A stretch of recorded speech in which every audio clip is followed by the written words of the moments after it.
नमस्ते आदाब। तो अभी मैं आया हूँ बिबियापुर कोठी। ये भी एक लखनऊ की एक हिस्टोरिकल आर्कोलॉजिकल साइट है और इसकी हिस्ट्री भी काफ़ी बढ़िया है। लेकिन अभी जहाँ मैं खड़ा हूँ इस जगह का नाम है बिबियापुर कोठी। कोठी बिबियापुर। और ये जो एरिया आप देख रहे हो ये अभी आर्मी के अंडर है, इंडियन आर्मी के अंडर है ये। और आपको परमिशन लेनी पड़ेगी पहले, और परमिशन लेने में कोई ज़्यादा बड़ी डील नहीं है। और ये है बिबियापुर कोठी।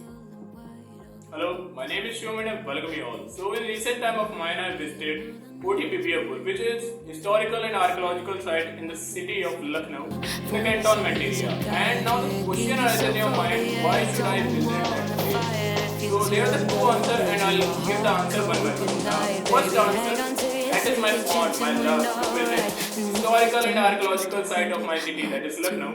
And the second thing, in the previous video, in the previous vlog of mine, that is the vlog of Dilkusha Koti, I told several facts about Koti Bibiapur. That is, the Dilkusha Koti was constructed and made by Nawab Shah Ali Khan, and the coronation of the Nawab Shah Ali Khan was happened in Bibiapur Koti. So this city was always in my bucket list, and I wanted to go there and I wanted to visit there, so I went there. And this is the vlog of Koti Bibiapur, and I told some historical fact of Koti Bibiapur in that vlog, so just enjoy it and thank you guys. तो अभी तो हम आ गए हैं बिबियापुर कोठी में, और मैं अभी यहाँ पर अकेले ही हूँ क्योंकि बहुत कम लोग आते हैं यहाँ पर। और ये है इसका कुछ अंदर से इंटीरियर डिजाइन। अब जैसे मेरे को लग रहा है ये कोठी भी है, ये भी दिलकुशा कोठी और मूसाबाग कोठी की तरह ये लकौरी ईंट से बनी है, और इसमें हाई लाइम मोटर प्लास्टर लगा है। तो ये तो कुछ था इसका अंदर का इंटीरियर, मैं दिखाता हूँ आपको।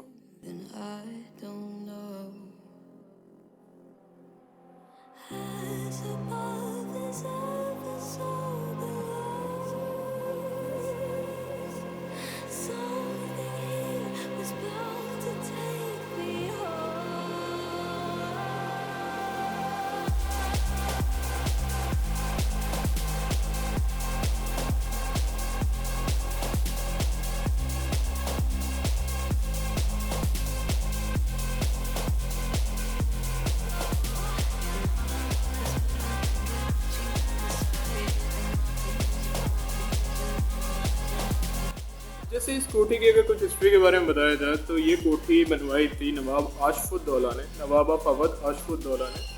तो ये भी एक ऐसे ही समर बीटिंग रिट्रीट और समर वेकेशन बनाने के लिए नवाब आशफुद्दौला ने ये कोठी बनवाई थी। और आज ये कोठी कुछ ऐसी है यहाँ पर।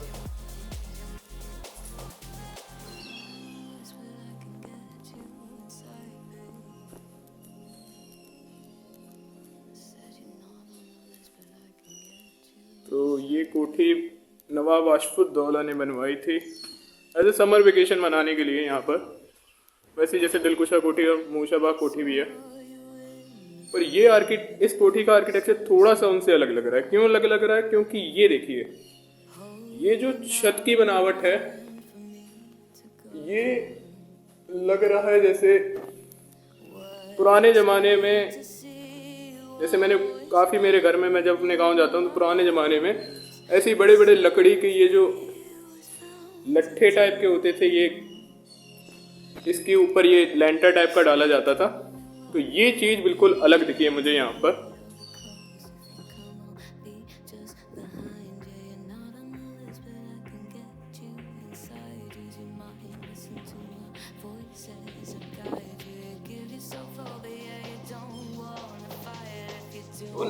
So now we talk about the history and the architecture of this Koti, this Bibiapur Koti. So this Koti was constructed and built by Nawab Ashfud-Daula, Nawab of Awadh between 1775 to 1797 AD. And this Koti was designed by General Claude Martin. वही Claude Martin जिन्होंने मूसाबाग कोठी बनाई थी। But his original architecture who completed this building is Colonel Antony Poilier. अब ये Colonel Antony Poilier कौन थे? तो इनकी हिस्ट्री भी बहुत अच्छी है और he was a amazing person. अगर आप इनकी हिस्ट्री पढ़ोगे तो आपको ये लगेगा कि एक बंदा डिफरेंट डिफरेंट फील्ड में इतना अच्छा काम करता है और डिफरेंट डिफरेंट फील्ड में इतनी एक्सेल करता है।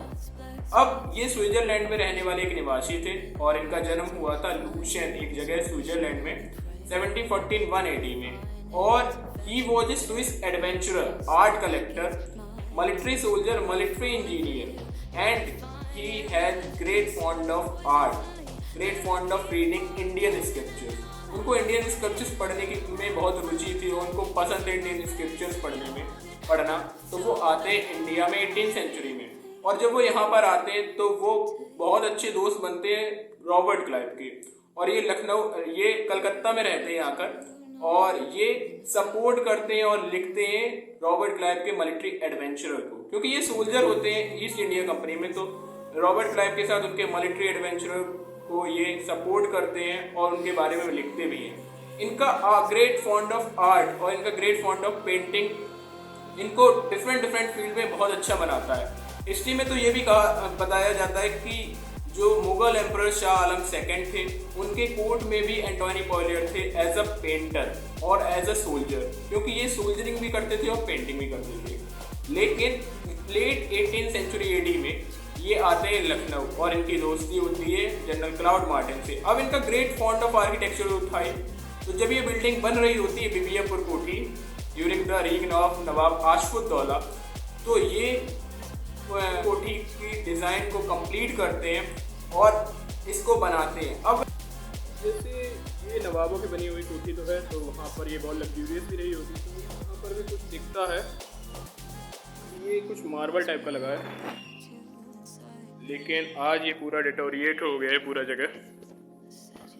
लेकिन अभी भी ये जगह काफ़ी अच्छी है, और ये जगह गोमती नदी के राइट बैंक में है, तो एक अच्छी वेकेशन मनाने की जगह होती होगी ये नवाबों की। यहाँ पर आके समर वेकेशन वो लोग मनाते होंगे।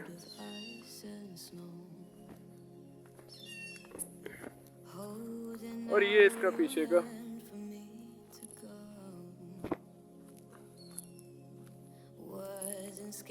to see you always knew it in my bones that something here was bound to take me home. You said you don't know me well, but I'm your angel in white. I'll be close if you come, I'll be just behind you. You're not on the list. तो अभी तो मैं जैसे घूम रहा हूँ ये बिबियापुर कोठी में, और इसका भी आर्किटेक्चर बिल्कुल वैसे ही सेम लग रहा है जैसे मैं भी मूसा बाग कोठी गया था, और मूसा बाग नहीं दिलकुशा कोठी, तो बिल्कुल वैसे ही लग रहा है। इसका भी आर्किटेक्चर लग रहा है इंडो यूरोपियन स्टाइल। लेकिन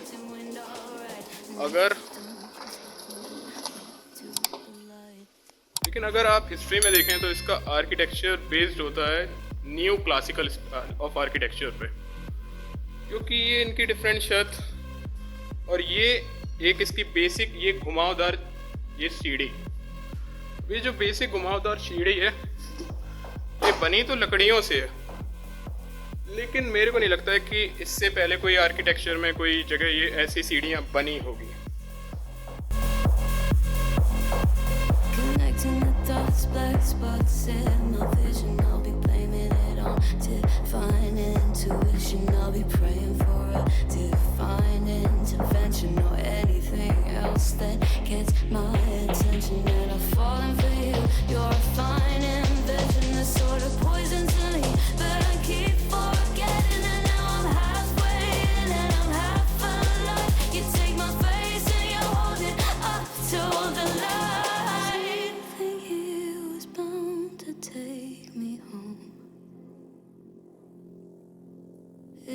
Not you, not here, then I don't know. As above as ever, so below. Something was bound to take me home.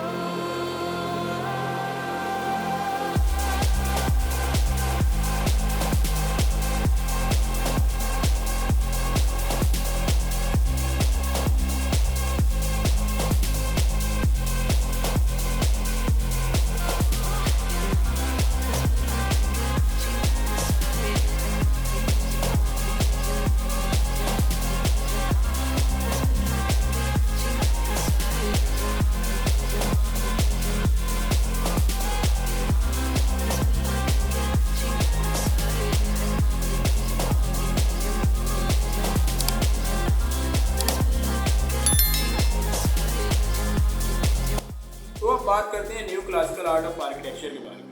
अब new classical art of architecture है, ये भी एक यूरोपियन आर्ट ऑफ आर्किटेक्चर है और ये 18th century AD में पैदा हुआ था यूरोप में, इटली देश में। और इसका कोई एक इन्वेंटर नहीं है, लेकिन इसमें बहुत सारे लोगों ने बहुत सारा काम किया है, और जिसमें जैसे फेमस नाम है जॉन विंकलमैन, जो रॉबर्ट एडम, जॉन सोन और भी लोग, इन लोगों ने बहुत सारा काम किया इस new classical art of architecture. अब ये new classical art of architecture है क्या? तो ये क्लासिकल आर्ट ऑफ आर्किटेक्चर है। ऐसा बताया जाता है कि जब रीडिस्कवरी होती है to great cities of Italy, जो कि हैं पॉम्पे और हरकुलियन, तो जॉन विंकलमैन की राइटिंग से आते हैं कि इन सिटी में डिफरेंट आर्किटेक्चर बने थे और बहुत ही ओल्ड आर्किटेक्चर बने थे, जिनका जो हिस्ट्री आती है, जिनका जो रेफरिंग आता है, वो आता है एंशियंट रोम और एंशियंट ग्रीक से। जो एंशियंट ग्रीक और एंशियंट रोम में जैसी बिल्डिंग बनती थी, वैसी ही बिल्डिंग को फिर से बनाने के लिए new classical art of architecture आता है। तो new classical art of architecture कुछ नहीं है, वो सिर्फ और सिर्फ एंशियंट रोम और एंशियंट ग्रीक का जो आर्ट ऑफ आर्किटेक्चर था, जहां पर जैसे एंशियंट रोम और एंशियंट ग्रीस में बिल्डिंग बनती थी, उसी आर्किटेक्चर को इन लोगों ने फिर से रिडिफाइन किया यूरोप में, खासकर इटली में। और ये आर्ट ऑफ आर्किटेक्चर पूरे यूरोप में फैला, खासकर फ्रांस में और इंग्लैंड में। लुई 15 का तो ये आर्ट ऑफ आर्किटेक्चर बहुत ही पसंद था, और बहुत सारे आर्ट ऑफ आर्किटेक्चर, इसी art of architecture, new classical art of architecture पे लुई 15 ने फ्रांस में बहुत सारे बिल्डिंग्स बनाई। अब ये जो new classical art of architecture है, ये कुछ नहीं, सिर्फ और सिर्फ एंशियंट रोमन और एंशियंट ग्रीक का आर्किटेक्चर जैसे वहाँ बिल्डिंग बनती थी, उन्हीं का रिप्लिकेट करके, उसी आर्ट ऑफ आर्किटेक्चर को रिप्लिकेट करके 18th सेंचुरी में ये बिल्डिंग्स बनानी है। अब ये आर्ट ऑफ आर्किटेक्चर आया क्यों? तो जैसे मैंने पहले बताया था कि रेनेसां के टाइम पर गोथिक आर्ट ऑफ आर्किटेक्चर, फिर इसके बाद आता है बरूक स्टाइल ऑफ आर्किटेक्चर, वही बरूक स्टाइल ऑफ आर्किटेक्चर जिसमें दिलकुशा कोठी बनी है, उसी आर्ट ऑफ आर्किटेक्चर से रेनेसां आर्ट ऑफ आर्किटेक्चर। तो उस टाइम पर गोथिक, बरूक स्टाइल ऑफ आर्किटेक्चर और रेनेसां आर्ट ऑफ आर्किटेक्चर से बहुत सारी बिल्डिंग बनती थी यूरोप में। अब ये जो बिल्डिंग है, ये बहुत लैविश बिल्डिंग है और ये बहुत ही स्टाइलिश बिल्डिंग है। इनकी ब्यूटी बहुत ही अच्छी है, ये ब्यूटीफुल तो है ही, लेकिन बहुत ही स्टाइलिश और बहुत ही डिफाइंड बिल्डिंग है। और अब इस स्टाइलिश और डिफाइंड बिल्डिंग्स को रोकने को टैकल करने के लिए, सिंप्लिसिटी को प्रमोट करने के लिए ये new classical style of architecture आया था, जो कि एंशियंट रोमन और एंशियंट ग्रीक का आर्ट ऑफ आर्किटेक्चर है। उन्हीं हिस्ट्री पढ़कर, उन्हीं की आर्किटेक्चर को जॉन विंकलमैन, रॉबर्ट एडम ने पूरे आर्ट ऑफ आर्किटेक्चर को यूरोप में फैलाया था। और खासकर ये वैसे तो इटली में पैदा हुआ है, लेकिन बहुत सारी बिल्डिंग इस आर्ट ऑफ आर्किटेक्चर में पूरे यूरोप में बनी और खासकर फ्रांस में और इंग्लैंड में। Just tackle the baroque style of architecture and gothic art of architecture. तो एक सिंपल आर्ट ऑफ आर्किटेक्चर होता था जिसकी जो रूट है वो आती है एंशियंट ग्रीक और ancient Romans art of architecture से। तो ये है new classical art of architecture. और इसी new classical art of architecture में लेट 18th सेंचुरी एडी में एंटोनी पॉलियर बनाते हैं ये विवियपुर कोठी को, इसी आर्ट ऑफ आर्किटेक्चर। तो ये था इसका ऊपर का, ये जो ऊपर की स्टोरी। पर अभी चलते हैं नीचे।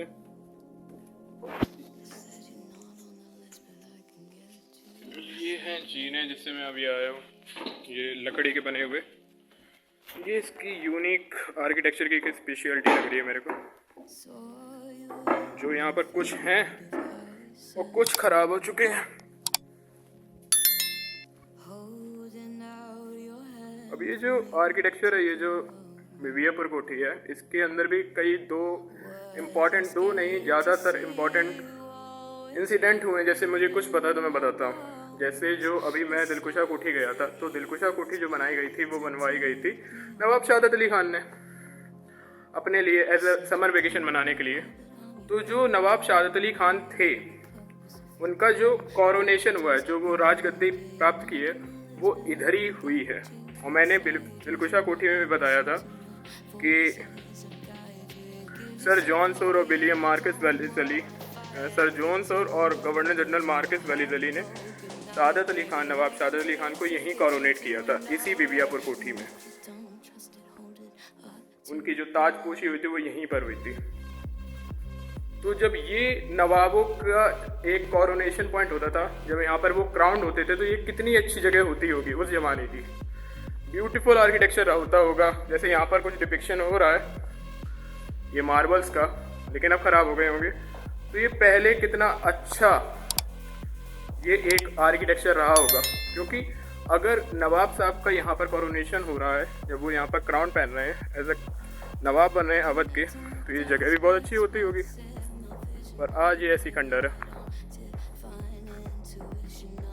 और अगर इसका दूसरा इंसिडेंट बताया जाए इस जगह, इस कोठी का, तो ये जो कोठी है बेबियापुर कोठी, ये रेजिडेंसी की तरीके से भी इसने एक अपना रोल निभाया। जैसे कुछ रेजिडेंट थे जो ब्रिटिश गवर्नमेंट के थे, वो यहाँ पर रुके थे। और नवाब वजीर अली खान थे, वो भी यहाँ पर हाउस अरेस्ट थे। ये भी एक इसका हिस्टोरिकल इवेंट है इसी कोठी का। फिर ये जब डॉक्ट्रिन ऑफ लैप्स 1858 के बाद जब किंगडम ऑफ अवध को ब्रिटिश एम्पायर में मर्ज कर लिया गया, जब इंडिया गुलाम हो गया था ब्रिटिशरों का, तो फिर ये जगह ब्रिटिश आर्मी के अंडर पे थी और अब ये जगह है इंडियन आर्मी के अंडर।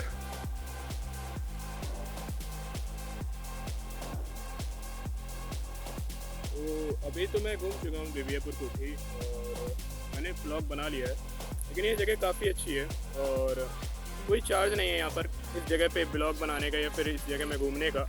आपको क्या करना पड़ेगा, कैंटोनमेंट एरिया आना पड़ेगा और आधार कार्ड की फ़ोटो कॉपी हो या फिर मोबाइल में भी आधार कार्ड हो तो आप आइए। आधार कार्ड का नंबर आप जमा करेंगे, क्योंकि चेक पोस्ट में एक मिलिट्री का पोस्ट है इंडियन आर्मी का, तो वहाँ पर आप आधार कार्ड का नंबर दीजिए, व्हीकल नंबर दीजिए, बस आपको एंट्री मिल जाएगी। वैसे कोई चार्ज नहीं है यहाँ पर, लेकिन ये जगह काफ़ी अच्छी है क्योंकि ये 200-250 साल पुरानी कोठी है और ये नवाब आशफुद्दौला ने बनाई थी। आज ये ऐसी है।